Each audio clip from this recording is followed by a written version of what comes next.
بسم اللہ الرحمن الرحیم 14 اگست 2023 آ چکا ہے اور ہم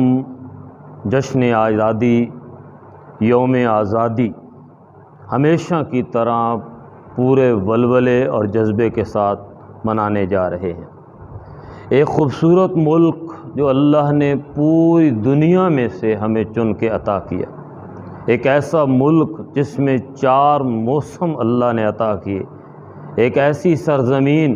جو میدانوں سے سرسبز ہے، جو صحرا جس کے اندر موجود ہیں، بلند و بالا پہاڑ جس میں موجود ہیں، سمندر موجود ہے، ایک ایسا وطن جس میں 65% نوجوان موجود ہیں، جس کا مزدور، جس کا کسان نہایت محنت کش ہے۔ اس سرزمین کو اللہ نے رمضان المبارک کی 27ویں کو عطا کیا۔ یہ اس بات کی دلیل ہے کہ رمضان میں قرآن کریم کے بعد اہل ایمان کو اللہ نے جو دوسری بڑی نعمت عطا فرمائی وہ پاکستان کی صورت میں ہے۔ لیکن ہماری بدقسمتی ایسی قوم کے ہوتے ہوئے، ایسی فوج کے ہوتے ہوئے، ایسے موسموں کے ہوتے ہوئے، ایسے پہاڑوں، میدانوں، صحراؤں، سمندروں کے ہوتے ہوئے آج تک ہمیں وہ حقیقی قیادت نہ مل سکی، وہ لیڈرشپ مہیا نہیں ہو سکی جو پاکستان کو پاکستان بنائے۔ وہ قائد اعظم جنہوں نے جدوجہد کی تھی ایک ایسے پاکستان کی جس کا مطلب لا الہ الا اللہ تھا،